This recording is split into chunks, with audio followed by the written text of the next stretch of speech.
সরাসরি আপনাদেরকে বরগুনা থেকেই ঘুরিয়ে আনতে চাই, কারণ এই যে পিআইও মফিজুর রহমান তার দুর্নীতির অভিযোগ খতিয়ে দেখতে ইতিমধ্যে বরগুনায় তদন্ত কমিটি নেমেছে এবং এ বিষয়ে বিস্তারিত জানাবেন আমাদের সহকর্মী ফেরদৌস খান ইমন।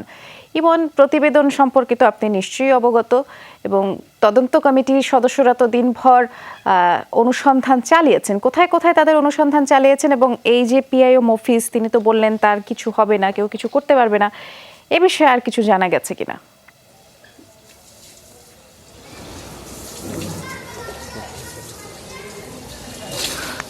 বৃষ্টি, আসলে এখানকার যে ঠিকাদাররা আছেন যারা ত্রাণ শাখায় মূলত ঠিকাদারি করেন, তারা বলছিলেন যে ত্রাণ অধিদপ্তরের যিনি ডিজি আছেন তার কাছে তারা অভিযোগ করেছিলেন, মৌখিক অভিযোগ।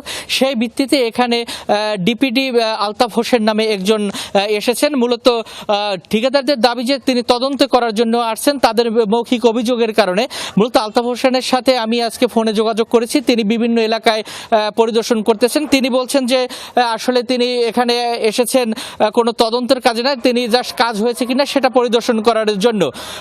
এবং এখানে যে আর্থিক লেনদেন, যে প্রতিটা সময় কিন্তু এই পিআইওর কাছ থেকে যে কোনো বিষয়ে বিল নিতে হলে ঠিকাদারদের কিন্তু তাকে একটি পার্সেন্টেজের টাকা দিতে হতো। মূলত এখানে একজন ঠিকাদার রয়েছে, জনাব বাদল হোসেন। আসলে বাদল হোসেন, এই যে দেখলাম যে আপনারা টাকা পয়সা দিচ্ছেন ঠিকাদারকে, কি কারণে দিচ্ছেন?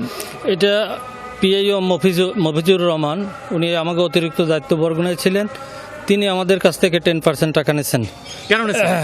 এটা ঢাকায় দিতে হবে বলছে, যে ঢাকায় পিডিডিবিডি কে দেওয়া লাগে। হ্যাঁ, আপনাকে ধন্যবাদ। বৃষ্টি, আমরা শুনছিলাম তার কাছ থেকে মূলত বিভিন্ন দপ্তরে ঢাকায় টাকা দিতে হবে। এই যে অভিযোগটি করলো, এরকম প্রতিবেদনও দেখলাম। অনেক ধন্যবাদ ইমন।